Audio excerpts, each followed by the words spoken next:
In the autumn of 1991, a 21-year-old student in Finland sat down at his computer working on a little operating system just as a hobby. That little hobby project was called Linux, and within a decade, it would grow into something so powerful, so threatening that the richest and most ruthless software company on the planet would declare all-out war on it. Microsoft would call this free hobby project a cancer, funneling over $100 million into lawsuits designed to strangle it, run global smear campaigns against it, and shake down companies for using it. Microsoft threw everything it had at killing Linux for over a decade, and it lost. But that is not even the strangest part of the story, because today, the same free operating system runs the majority of Microsoft's own cloud. The thing Microsoft tried so desperately to kill did not just survive, it won so completely that it now runs Microsoft itself. This is the story of the Linux wars. I think that Microsoft does a fair amount of okay applications, and some of them are outstanding. On the other hand, I think from an OS perspective, they just suck. And from a morals perspective, they suck even more. Why is that?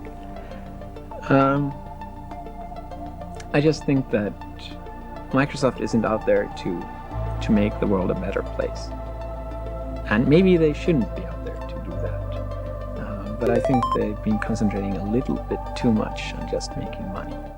Our story begins in 1991 with a Finnish student, a young man named Linus Torvalds. Torvalds was studying computer science at the University of Helsinki, and like many students of his era, he was frustrated. The powerful Unix operating systems that ran on university and business computers were expensive and locked away behind corporate licenses. The version available to students was limited, and its authors would not allow people to freely modify it. Torvalds wanted an operating system he could tinker with, understand completely, and bend to his will. So, being the kind of person who solves his own problems, he simply started building one. On the 25th of August 1991, he posted his now legendary message to an online discussion group, telling fellow enthusiasts that he was making a free operating system, but that it was just a hobby and would not be big and professional. He could not have been more wrong about that last part. What made Linux revolutionary and world-changing was not its code, rather it was the license Torvalds chose to release it under. He placed Linux under something called the GNU General Public License, and to understand why that mattered so enormously, you have to understand the man and the movement behind that license. Years before Linux was released, in 1983, a brilliant and famously uncompromising programmer named Richard Stallman had launched something called the GNU project. Born out of radical philosophy,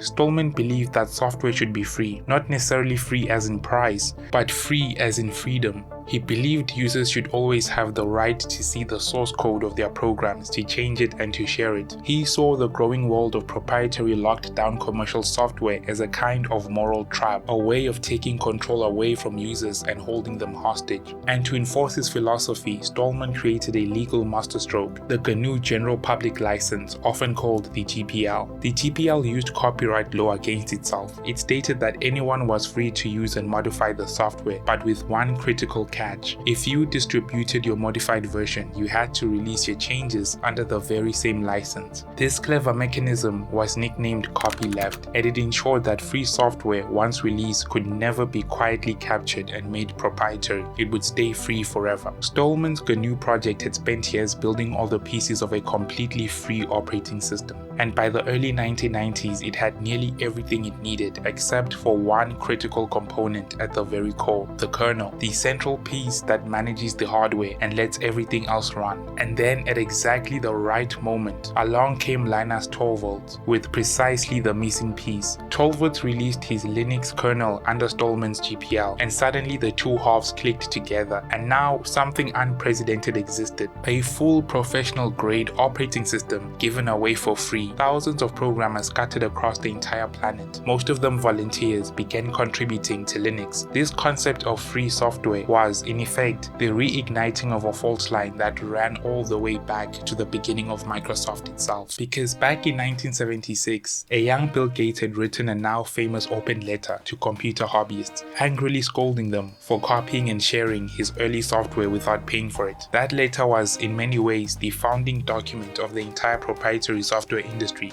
And now here came Linux and the free software movement, embodying the exact opposite philosophy. It was not just a competing product, it was a competing worldview, and it struck directly at the foundation of everything Microsoft was and everything it earned its money from.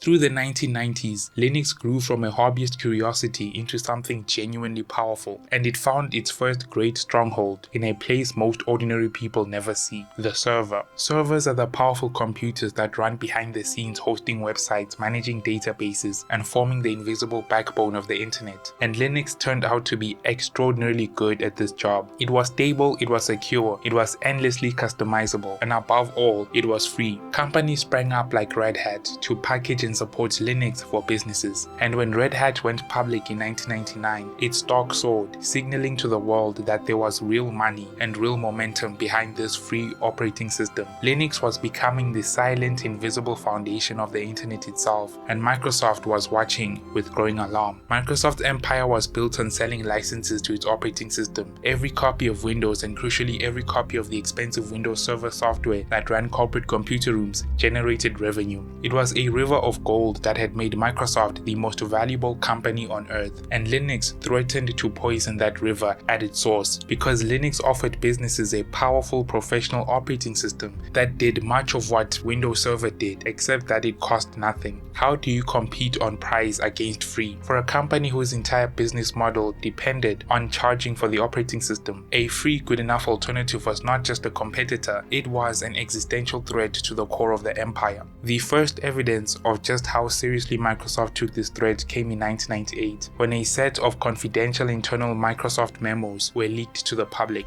Inside these documents, Microsoft's own strategists admitted frankly and privately that open source software and Linux represented a serious, direct, long-term threat to the company. They marveled, almost with a kind of awe, at the ability of the open source process to harness the collective intelligence of thousands of programmers across the internet, noting that it scaled far faster than Microsoft's own efforts ever could. But most importantly, the documents laid out how Microsoft aimed to fight back. The memos discussed the fact that they could not simply outcompete Linux the normal way, because it was not a company you could buy or a product you could undercut. It was a process, a movement. So instead, the documents floated the idea of attacking the open standards and protocols that made open source software work. In 2001, the war went public and personal. In a single unforgettable sentence in an interview with the Chicago Sun-Times on the 1st of June that year, Microsoft's larger-than-life CEO Steve Ballmer was asked about Linux, and he said this: "Linux," he declared, "is a cancer that attaches itself in an intellectual property sense to everything it touches." A cancer. It was an extraordinary thing for the head of the world's largest software company to say about a piece of free software built by volunteers. Ballmer's arguments centered on the GPL license. He claimed misleadingly that the viral nature of the license meant that if you used any open source software at all, you would be forced to give away all of your own software for free. This was not really how the license worked, but that was almost beside the point. The word cancer was the point. It was designed to frighten. Behind the scenes, the war was about to turn far uglier and move into the courtroom.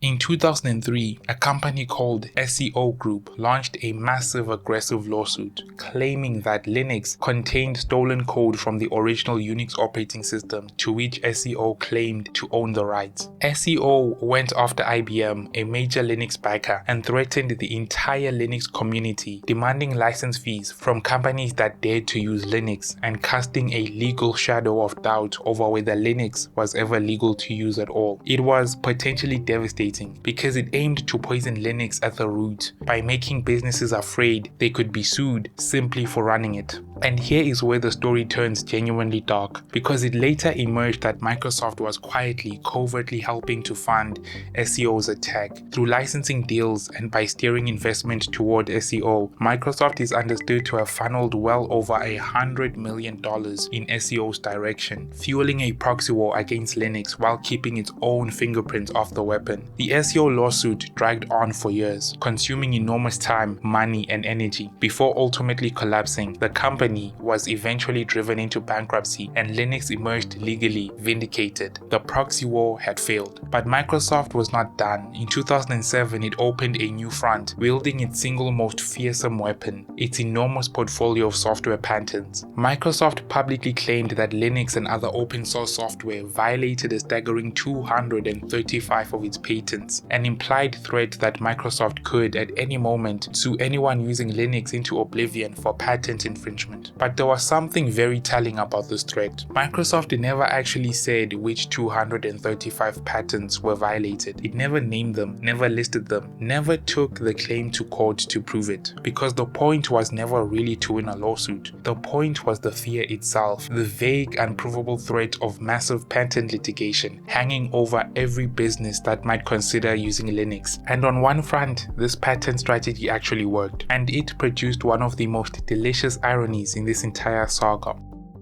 When Google built its Android smartphone operating system, it built it on top of the Linux kernel. Android went on to become the most widely used operating system on the planet, running on billions of phones, and Microsoft, unable to compete with its own struggling Windows Phone, used its patent threats to force the hardware companies making Android phones to pay it royalties for every single device they sold, on the theory that Android's Linux Foundation infringed those mysterious Microsoft patents. The arrangement became so lucrative that for a period, Microsoft was reportedly earning more money from patent royalties on Android phones running on Linux, than it earned from its own Windows Phone product. Let that sink in. At the very moment Microsoft was publicly waging war on Linux, it was quietly getting rich off of Linux, collecting a toll on the world's most popular Linux-based product. The company hated Linux except when it was profiting from it. And this is where the story takes its final remarkable turn, the turn that makes the Linux wars unlike any other, because Microsoft did the one thing no one expected.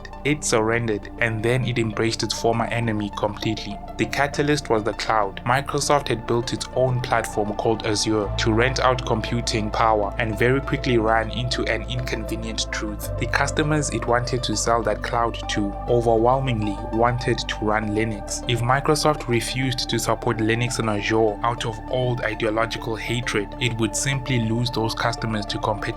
Business reality collided head-on with decades of dogma, and business reality won. In 2014, Microsoft's then new CEO, Satya Nadella, stood on stage in front of the technology world next to a giant slide, and that slide read simply, "Microsoft loves Linux." It was perhaps the single most stunning reversal in the history of the technology industry. Little more than a decade after its CEO had called Linux a cancer, Microsoft was publicly declaring its love for it. And this was not just talk. What followed was a wholesale transformation. Microsoft joined the Linux Foundation, the very organization that stewards Linux, becoming one of the project's most significant corporate backers. It began contributing code to Linux and to open source projects, becoming remarkably one of the largest open source contributors in the entire world. It put its crown jewel database software, SQL Server, onto Linux. It even built its own internal version of Linux, its own distribution, to run parts of the cloud infrastructure. And in perhaps the most symbolic move of all, Microsoft joined a patent-sharing group called the Open Invention Network and pledged its entire enormous patent portfolio royalty-free to protect Linux and open source, laying down forever the very patent weapons it had once brandished as threats. Today, the transformation is complete, and the numbers tell the story. More than half of all computing that runs on Microsoft's own Azure cloud runs on Linux. The single most important business in Microsoft's future, its cloud, is powered in large part by the operating system its CEO once called a cancer.